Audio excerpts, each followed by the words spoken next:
All right, guys, so as you know, or a lot of you know, I built this E39. I don't know how time-wise, how long ago it's been. It's been about 5,000 miles, 4,000 and some change. So we're gonna go over what's all gone wrong with it since we've rebuilt it and some of the issues I had to deal with. All right, so here it is out in the super bright sunlight. We'll get around the other side here, you can see. So overall, it's been pretty good.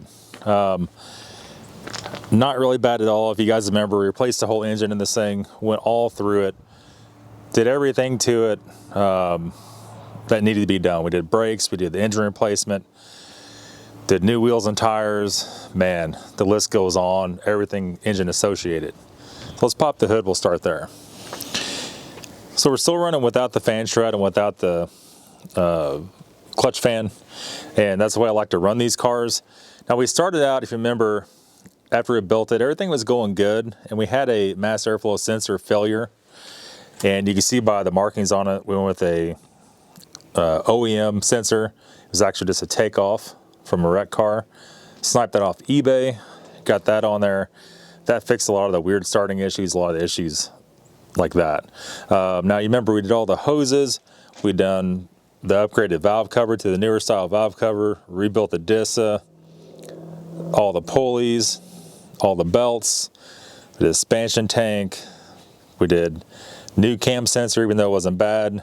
Just try to head off everything, new CCV, all new gaskets in the whole engine, oil pan. We did the oil filter housing gasket, did the valve cover gasket while we were in there. Just everything I get my hands on, everything I know what caused the problem. So other than that, we've been pretty trouble-free. However, we are starting to get a squealing noise from under the hood on cold start. And since it replaced all the pulleys and all the belts, OEM stuff, we'll need to check that. But I think we're maybe getting a bearing in the alternator getting bad. A lot of these cars make the squealing noise and they run forever like that. But for me, it's kind of a little bit of annoying, I would say. Nothing has gone wrong where I had to open anything up or do anything to it at all as far as the engine goes. So one other thing I want to talk about, we replaced the thermostat, the water pump and everything with all legit stuff. And we actually had a thermostat failure immediately right away. And sometimes you get that. It doesn't matter if you buy, you know, good stuff or not. Sometimes you just get bad parts. And what we did, we went ahead and replaced it. And lo and behold, a little time later, I think we put a bear back on it. We're having it failed to the cold side, so it doesn't get all the way up to temperature all the time. That's real common. Just a matter of popping it off and putting another one on there, and that's just kind of some of the issues you have.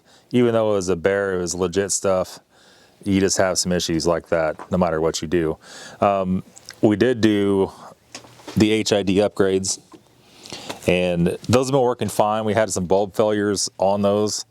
Those are the OEM LED or HID upgrades. We went to aftermarket bulb, and actually they've been great.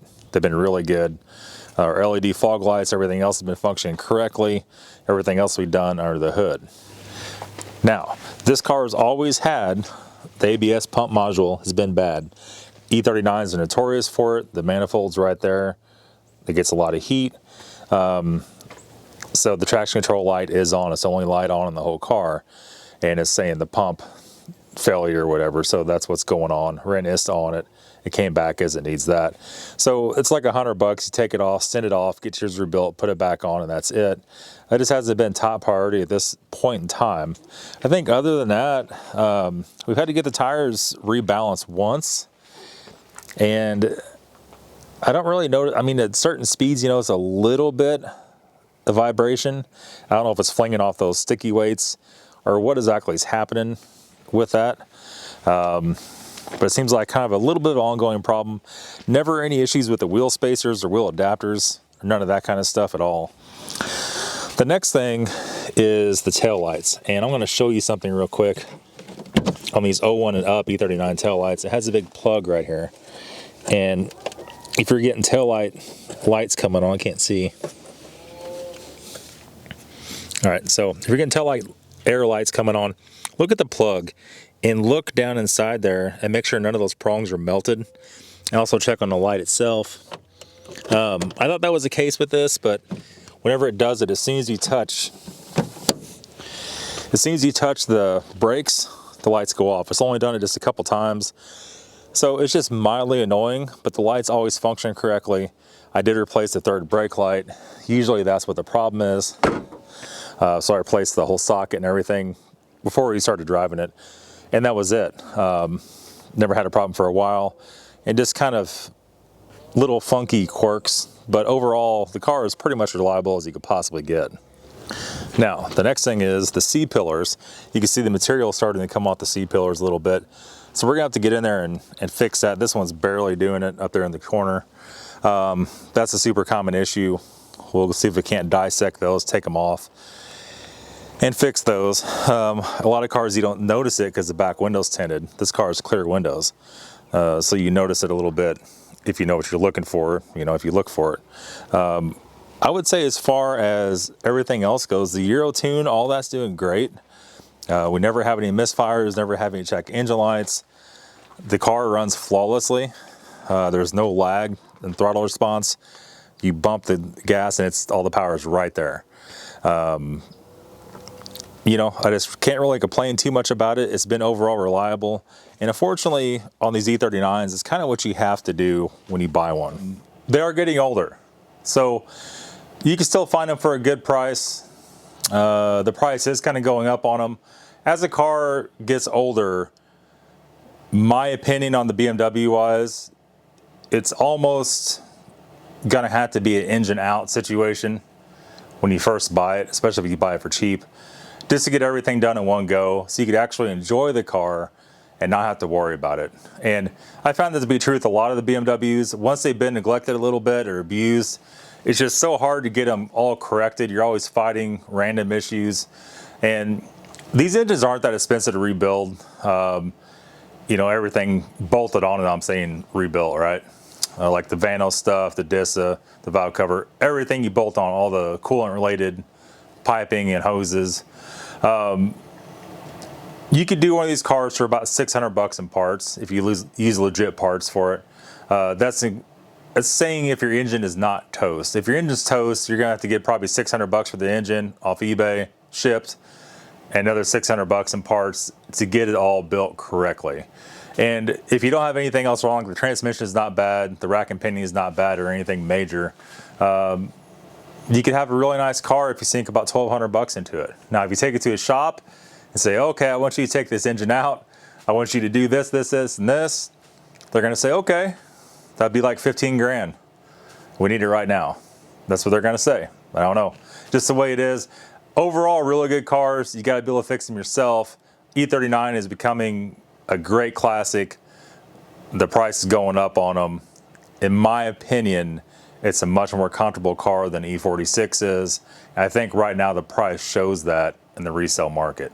So that's what's all wrong with my E39 after it's been redone. Very little problems. I've driven it with almost no issue other than mass airflow, but I mean, that stuff pops up, right? Yeah, so we did have all the springs come in for the M5 today.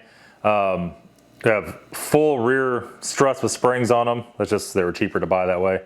And then the new coils for the front. It's gonna put the car back to factory, so all the EDC stuff, electronic suspension will work on it. That's kind of what we're going for, to get the car returned as much to stock as possible as far as suspension and chassis and interior wise.